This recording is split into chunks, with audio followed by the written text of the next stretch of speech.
সকল সমস্যার ক্ষেত্রে কমন দোয়া হলো আল্লাহর নিকট ক্ষমা প্রার্থনা করা। যে একটি দোয়া আপনার সকল সমস্যা দূর করবে তা হলো সত্যিকার ভাবে আল্লাহর নিকট ক্ষমা প্রার্থনা করা। নূহ আলাইহিস সালাম তার জাতিকে আল্লাহর দিকে ডেকেছিলেন 900 বছরেরও বেশি সময় ধরে। তিনি তাদের নিকট অবিরাম দাওয়াত দিয়ে গেছেন। তার নবুয়তি জিন্দেগির শেষ দিকে এসে তিনি পিছনে ফিরে দেখেন এবং তিনি তাদের নিকট যে বার্তাটি দিতে চেয়েছিলেন তার একটা সার অংশ দাঁড় করিয়েছেন। অবশ্যই তিনি তাদের নিকট শুধু একটি বার্তা দেননি, তিনি তাদের উদ্দেশ্যে শুধু একবার বা দুইবার কথা বলেননি। দাআতু কওমি লাইলান ওয়া নাহারা, তিনি বলেন, হে আমার পালনকর্তা, আমি আমার সম্প্রদায়কে দিবারাত্রি দাওয়াত দিয়েছি। তিনি রাতেও কোনো বিরতি নেননি, প্রতিনিয়ত সারাক্ষণ তাদের দাওয়াত দিয়ে গেছেন। কুরআনের একটি সূরা তার নামে নামকরণ করা হয়েছে, সূরাতুন নূহ। সেখানে তিনি এই গোটা সময় ধরে যে তার সম্প্রদায়কে দাওয়াত দিয়ে গেছেন তার একটা সারমর্ম তুলে ধরা হয়েছে। আমি তোমাদের কাছ থেকে আশা করেছিলাম কি, ইন্নী কুল্লামা দাআতুহুম লিতাগফিরা লাহুম, আর আমি গোটা সময় ধরে তাদেরকে এই ধর্মের দিকে আহ্বান করেছি যেন আপনি তাদেরকে ক্ষমা করেন ইয়া রব। আমি ঠিক এই কথাগুলো তাদেরকে বারবার বলেছি। ফাকুলতু ইস্তিগফারু রব্বাকুম, অতবার বলেছি তোমরা তোমাদের পালনকর্তার নিকট ক্ষমা প্রার্থনা করো। ইন্নাহু কানা গফফারা, তিনি অত্যন্ত ক্ষমাশীল। নিশ্চয় আল্লাহ হলেন এমন সত্তা যিনি বারবার ক্ষমা করতে থাকেন।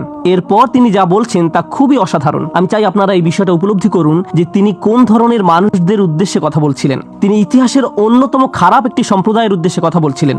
নূহ আলাইহিস সালামের সম্প্রদায়কে পৃথিবীর অন্যতম চরম অবাধ্য জাতিগুলোর একটি হিসেবে বর্ণনা করা হয়েছে। সূরাতুজ জারিয়াতে আল্লাহ বিভিন্ন জাতি সম্পর্কে বর্ণনা করেছেন যারা আল্লাহর বিরুদ্ধে, অর্থাৎ তাদের নিকট প্রেরিত রাসূলের বিরুদ্ধে বিদ্রোহ ঘোষণা করেছিল, ফলে তাদের ধ্বংস করে দেওয়া হয়েছিল। এরপর সূরা নাজমে যখন নূহ আলাইহিস সালামের জাতির কথা আসলো, তিনি বললেন, ইন্নাহুম কানু হুম আযলামা ওয়া আতগা, নিশ্চয়ই তারা ছিল অতিশয় জালিম এবং চরম অবাধ্য।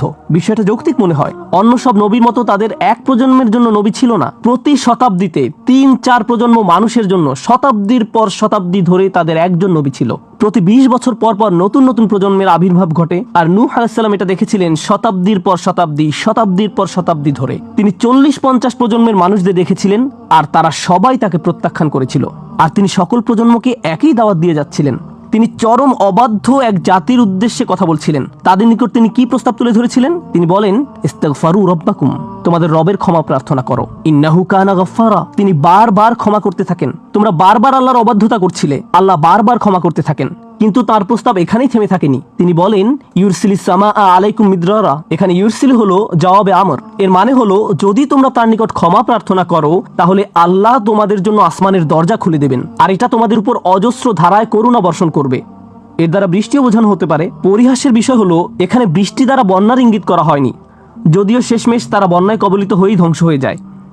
এই আয়াতে আল্লাহ ভিন্ন ধরনের বৃষ্টির কথা বলেছেন। যদি তারা ক্ষমা প্রার্থনা করত, যে বৃষ্টি তাদের ধ্বংস করে দিয়েছিল সেই বৃষ্টি হতে পারত তাদের জন্য জীবন আহরণকারী। তারা বৃষ্টির জন্য প্রার্থনা করেনি, আর আল্লাহ তাদের বলছেন ক্ষমা প্রার্থনা করতে।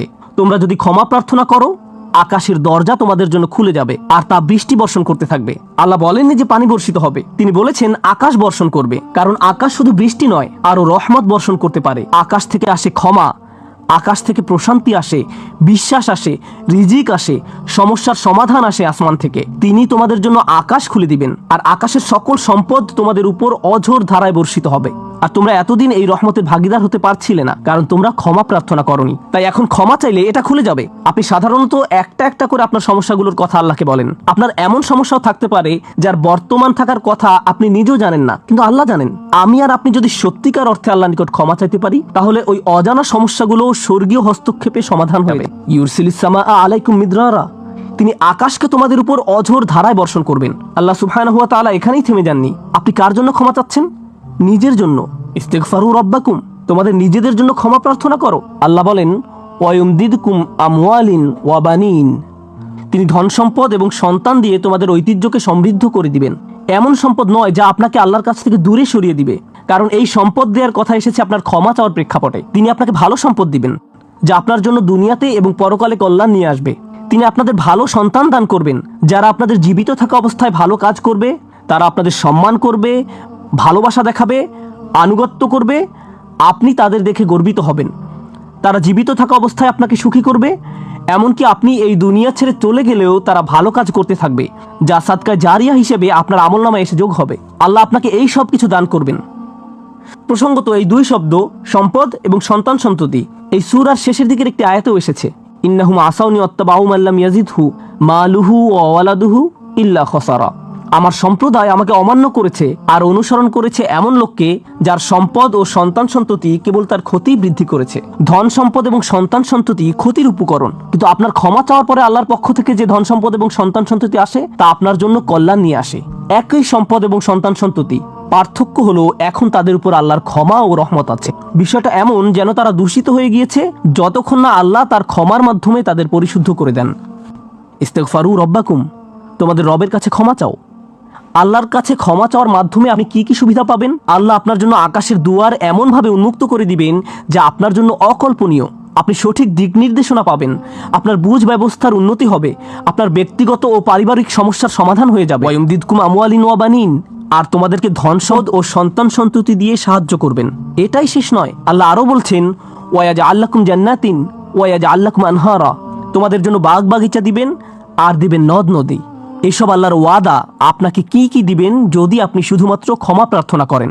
সহজভাবে বুঝে বললে আল্লাহ বলছেন আপনি যে কোনো কিছুর জন্য চাইতে পারেন অথবা শুধু ক্ষমা প্রার্থনা করতে থাকেন, তাহলে আপনার সব চাওয়া পূরণ হয়ে যাবে।